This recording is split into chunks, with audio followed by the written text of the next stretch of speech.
Always focus on what you can do.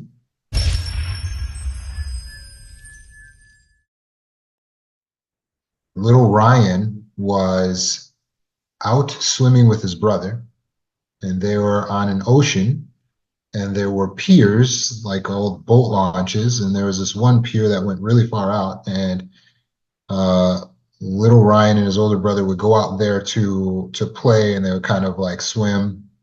And his older brother had taught little Ryan some of the basics of how to swim, but little Ryan, being very young, was still learning, right? He was just a child. So he had a life vest on, or I think he had water wings on, or something like that. And um, he was floating in the water, and his older brother was sitting on the pier. And suddenly they see, and it was kind of getting like dusk. They could see something in the darkness in the water behind where little Ryan was swimming. And the older brother didn't want to freak his younger brother out, but he was like, Ryan, come, swim back to the pier. But it was too late because Ryan noticed that there was something moving in the water behind him as well. And Ryan said to his older brother, "Is that a shark?" And his older brother was like, "I don't know. Come in right now. Come in." And little Ryan was frozen. He said, "I can't." His older brother was like, "Ryan, swim in right now. Come to the pier." And little Ryan at this point is just shaking. He's like, I can't. And his older brother was like, "Remember what I taught you. Remember, it's like the doggy paddle. Remember what I taught you. Do the doggy paddle. Come in, come in." And his brother, little Ryan, is just like, "I can't." And he's just sitting there in the water, and he's just shaking, and he's so scared, and he's just frozen. And his brother starts yelling at this point, "Ryan, come on, right now. Do it. Do the doggy paddle. Come in to the pier." And little Ryan would not move. This went on for a couple minutes. And then suddenly, little Ryan went under.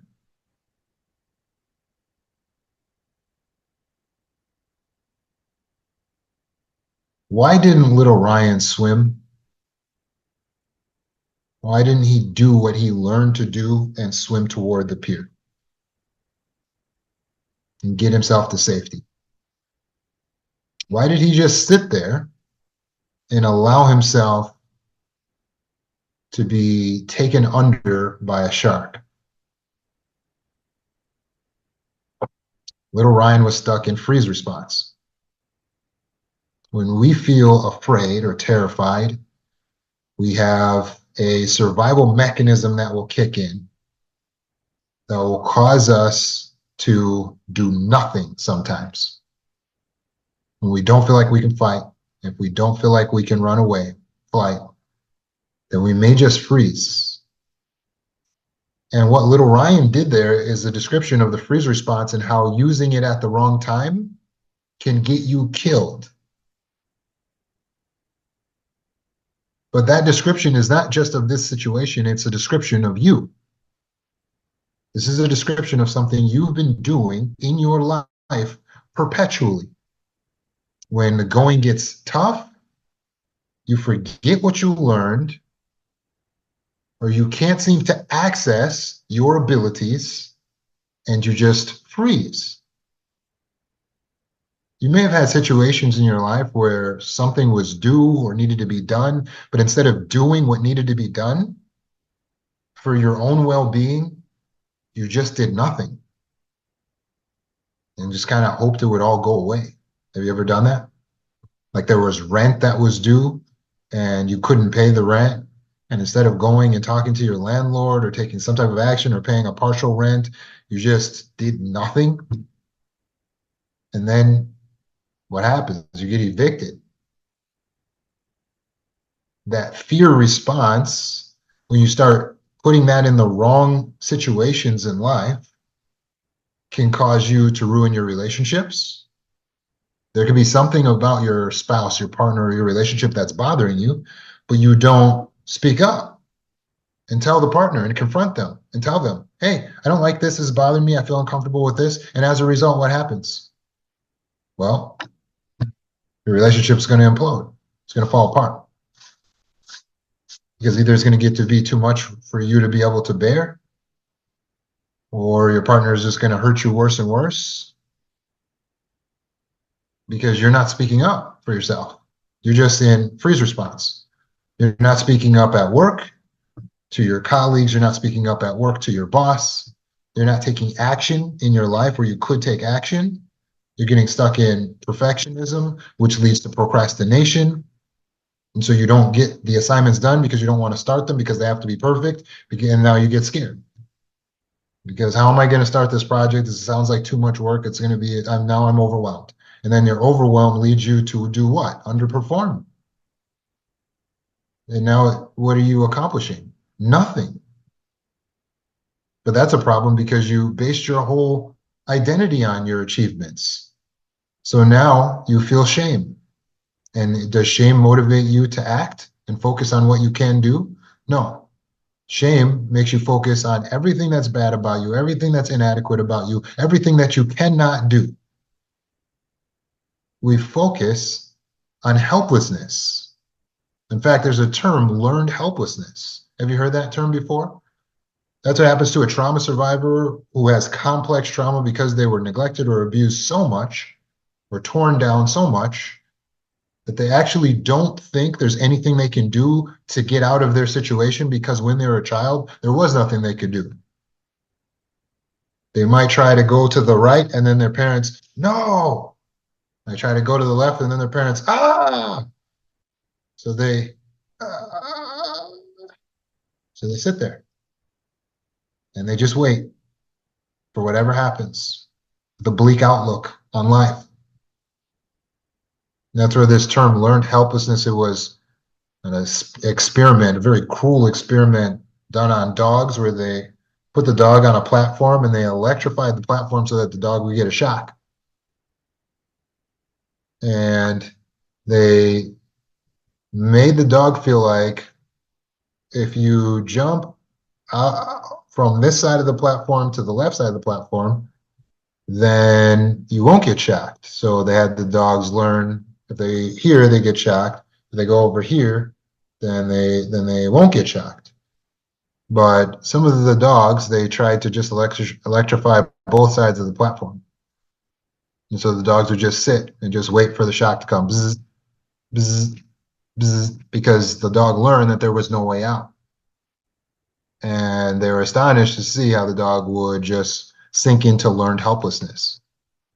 And as uncomfortable as it was, as much as the dog was suffering, it would just sit there and take the shocks so that even when they unelectrified one side of the platform and they're trying to tell the dog, okay, move to the left side, move to the left side, it'll work now. The dog wouldn't move because it learned early on, there's no point, I tried that, going over there and it didn't work. And I know you think it's so sad for these dogs, but it's worse for you because this is how you've been living your life and learned helplessness. Just sitting there because you learned in childhood that it wouldn't matter, that there's nothing you could do to change your situation. So now you're 40, 50 years old and you're still saying, doesn't matter what I do. There's nothing I can do. But that's false. There's always something you can do. So what's causing us to have this feeling like there really is nothing that we can do? What's keeping us stuck in a toxic relationship, to an abuser, to a narcissist, at a job we hate?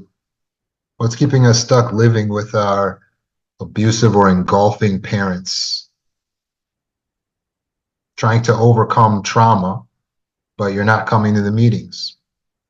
You're not scheduling sessions with me or a specialist trained by me. You're not doing the trauma healing course. You're just stuck. Yeah, I've been trying to overcome trauma for years.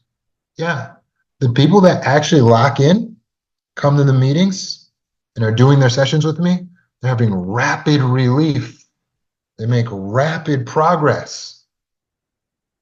And they start overcoming their symptoms rapidly, like in a matter of months. Their life, it changes. Their outlook, their disposition changes. They're happier, they're healthier, they're more vibrant. But those who just get stuck in the freeze response, I don't know, it'll never get better.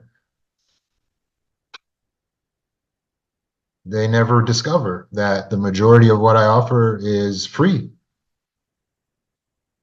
You can get access to the majority of my services and my products and my resources for free. And I say, I would, but I don't have the money for that.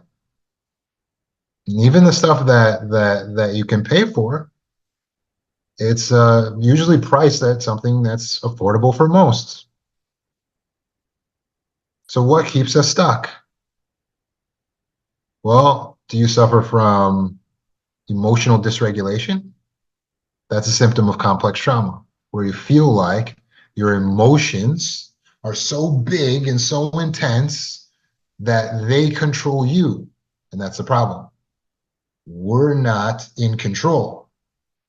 So instead of allowing your emotions to control you, you need to wake up the conscious self. I want you to see through your eyes right now. I want you to see the outline of the eyes as you're looking out at me right now, so that you realize the world is not just everything around you. You're looking out through these little lenses.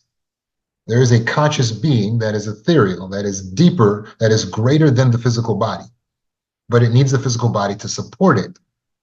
So this physical body is your avatar, and so then what is your brain but your computer? So therefore the mind, the subconscious mind, is not you. So the feelings and the emotions are not you. They are just chemical, electrical reactions that are happening. Don't allow chemical reaction to control your life. Don't allow anything or anyone to control you. You control you. You be the one who's in control as the conscious being. This is very important, because someone that progresses towards healing is someone that focuses on what they can do. And one of the best things you can do is observe an emotion you're feeling without allowing it to decide what you do and how you act. Some trauma survivors slip into dissociation. This is something we learn in childhood, to dissociate, which means to kind of like blank out of the human experience and then go into our mind and get lost somewhere else, right? So there's lots of different types of dissociation, but when you feel disconnected from yourself and from the present moment as a way of coping with overwhelming circumstances, you may be missing out now as an adult on being powerful, on stepping into your personal power, because you're still, I escape, I escape, I escape. That's where we got the ADHD response from, the tendency to escape as a child. You were escaping into your brain. That was the only place you could go. It is all freeze response. So it's okay now. You don't have to say, oh, I have ADHD. I can't do anything. I'm disabled. Stop that. You're not disabled. You're different abled. Okay. So you have your hyper-focused. Dissociation is a gift. It's a superpower. Power. Power. Understand personal power. You have the ability to do something great. So if you use dissociation instead of allowing it to just whisk you off, like, hey, where'd Sandra go? I don't know, she dissociated, she's gone. No, no, no. You use dissociation as a gift to get out of things that you don't want to be in, those boring meetings, right? There's certain things that we don't want to be present for, so then we use our dissociation then. You can use it, you can tap into it. But when we need to be present, when we want to be present, then bam, it's our job to snap back into the conscious person, look through your eyeballs and realize, holy smokes, I'm awake, I'm alive here. And there's a whole world around me, but this world is not me. This body isn't even me. It's just a thing that I'm using. And as you snap back into your consciousness, you realize you are in power. You have control. You have a different ability, not a disability. and you can utilize your abilities. You can't allow dissociation to keep you detached from reality so much that you actually emote as powerless.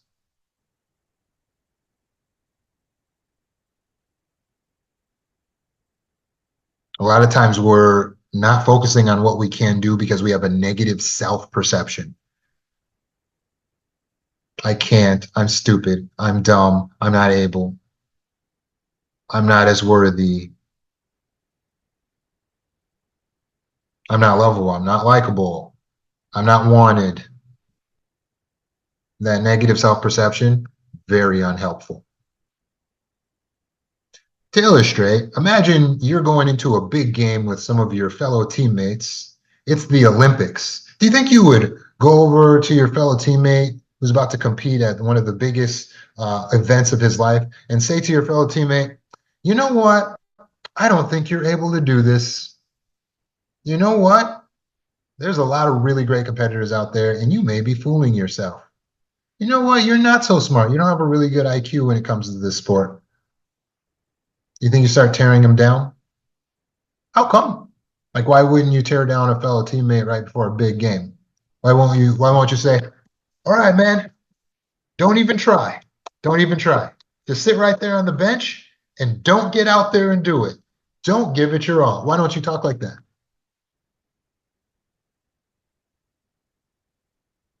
Is it perhaps because you recognize that speaking to someone that way would probably diminish the chances that they'll be successful in whatever it is they're going to do?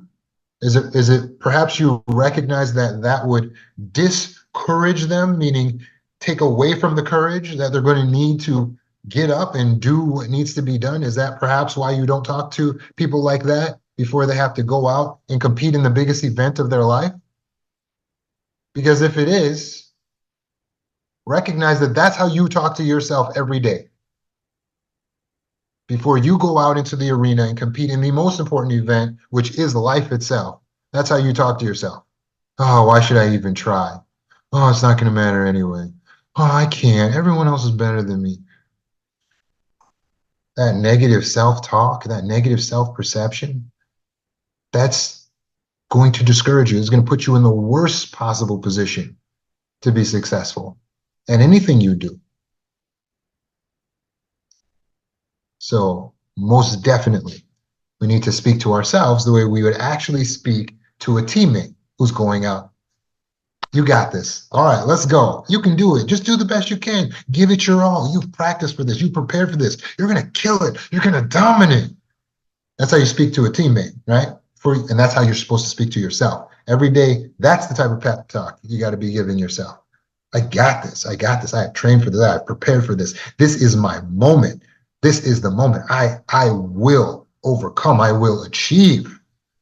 I'm going to blow them away. You see how that would kind of set you up for a little bit more success in life? Good. Wake up. Let's be the conscious person. Okay? Get out of the passenger seat. Stop riding your avatar in the passenger seat like an NPC. This is a person who just goes along with the flow. Don't do that. You wait around for life to happen to you, and all the people who are awake and conscious and in control are going to make life happen in a way that's good for them, and they don't care if it's to your detriment. So that's why you got to be alert, awake, and make sure you're getting your piece by being aware of your opportunity to influence things into a direction that's going to be good for you. Yeah, you can carve out some comfort for yourself in this life. You don't have to just suffer your way to death. Many of us were gaslit. Gaslighting is where a narcissist creates a false reality in which they tell you that you are worth less or too sick or incapable, right? So some of us had parents like this or spouses like this that just kept harboring down this idea that we can't, you wouldn't be able to, you're not capable, you couldn't survive without me, right? Okay, but what is it really? Let's just get down to what it really is. Well, it's a person who wants to enforce their consciousness over ours so that we're supposed to deaden our consciousness and just become a slave to them. But they're not going to like be a good slave driver or anything like that. They're actually just going to use you for everything they can and deplete you and then defeat you, because their ultimate goal will be that you will be so defeated and destroyed that they will look better than you. So it's not even like you're giving yourself over to someone who's a good master, right? So don't ever give in to narcissistic gaslighting. Never, never. Because they're not benevolent in any way. It's not like they're going to take the power that they have over you and do something good. They're just going to try to destroy you so that they can what? Make themselves look good in this imaginary they feel like they're supposed to be making themselves look good so they can show themselves worthy of love or something like that. And it's like, you have to destroy me to feel worthy of love? That's pretty dark. But that's how they operate. And it's been working for them, by the way. It works. As soon as you have anyone with a dog eat dog mentality, then that makes it so that everyone has to play that way. And that's why narcissists are dominating in this realm. It works for them. So don't allow them to also dominate over your life. In no way. I don't care if they're your mom or your dad. I don't care if they're your husband or your wife. Don't allow them to dominate your reality. That's too much. They're asking too much. Nobody ever said that. That wasn't in the wedding vows. There was no contract you signed as a child. I need to sign my reality over to this person who doesn't have my best interest at heart. No, of course not. So we resist gaslighting. How? Number one, no contact with the gaslighter. As soon as we realize that they're willing to alter our perception of reality in a way that's detrimental to us for their own personal gain, that's a no contact. You are blocked. Minimal contact, humanly possible, depending on the circumstance that we're in. And if we have to have contact with them, it's probably only temporary until we can get into a situation where we have no contact with them. Does that make sense? It's the number one way we block from gaslighting. Number two, if you're in a situation where someone's gaslighting, it's questioning everything. It's questioning everything. Really? Really? That's odd. And then you say, that's not how I remember it. And you walk away. Don't spend time with these people. Don't argue with them. Don't engage with them. Don't sit around internalizing the types of things that they try to say. Absolutely not. Speaking of those narcissists, they like to use isolation as a way of controlling you, right? So the abuser will isolate the victim from their supportive relationships and resources to reinforce the feeling of helplessness and powerlessness. Okay? So here's the key. Listen carefully. Your power does not come from other people. Your power does not come from other people. You don't need the helpful friends, family, the supportive network to be powerful. I repeat, you will not hear the other healers tell you this, so I'm telling you now. You don't need the supportive network to be powerful.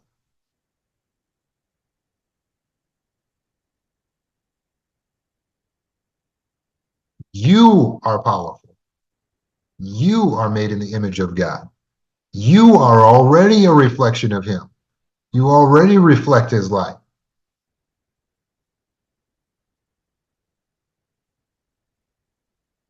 You're capable. So take a moment and let's meditate right now together. Think a little bit about your personal power. Thinking about what you can do in every situation is the only adaptive way to approach your problems, no matter how perplexing they are. Again, thinking about what you can do in every situation is the only adaptive way to approach your problems, no matter how perplexing they are. So what is your perplexing problem? Relationships? Think about what you can do. Work stress? Think about what you can do. Technical difficulties with your computer? Think about what you can do. A health issue? Think about what you can do. Death of a loved one? Think about what you can do. Need I go on? You have assignments that are due. You have work things that are due. Think about what you can do. Whenever you feel stuck, don't focus on the stuckness. Don't focus on the obstacles. Focus on the one thing you can do. So if you're in jail and all you got is a spoon and a concrete wall, then you focus on the right, the breaking out through scraping. Every day, all you can do is scrape a little bit more gravel off the concrete wall. That's focusing on what you can do. Does that make sense?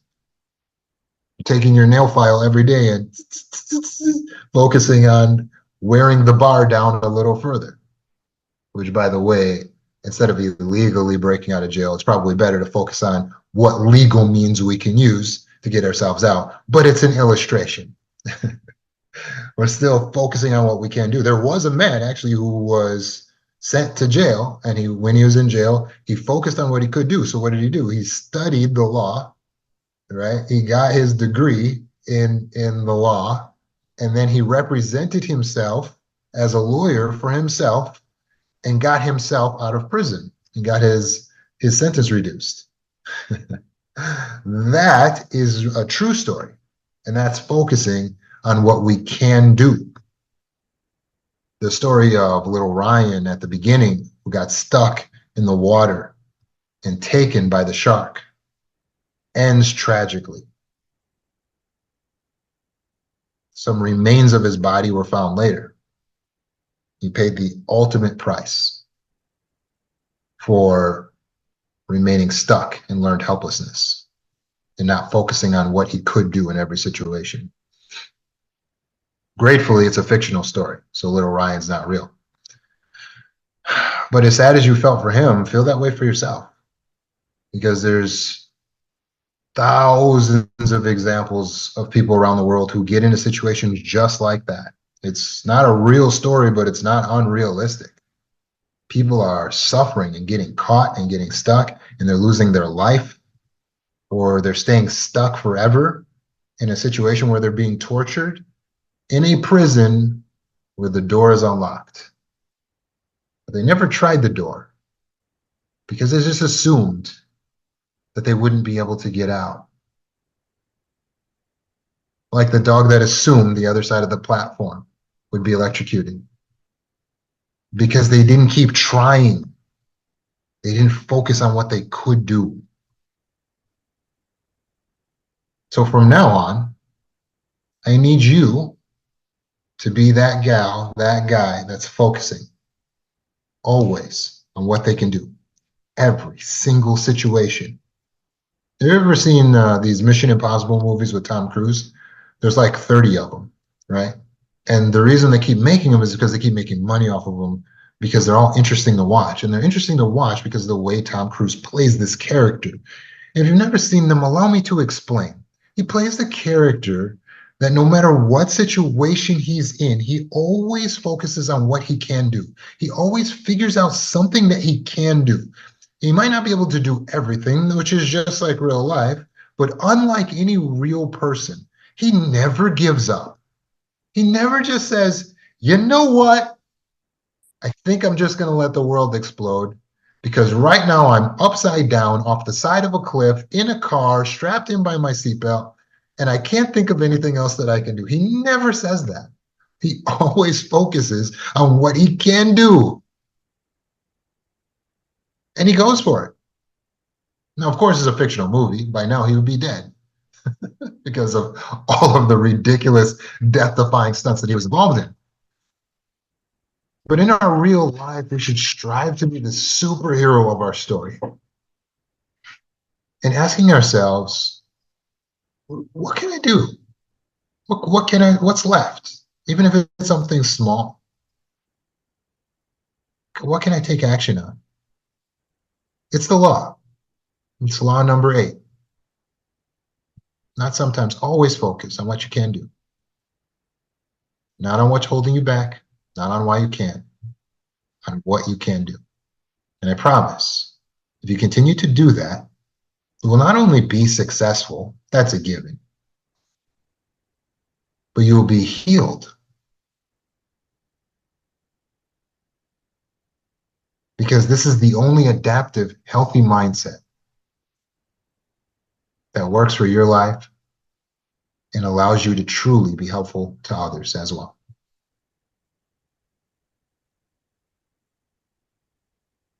Well, going through these 12 laws has been amazing, hasn't it? Sonia writes, are the 12 laws in a book? Not yet.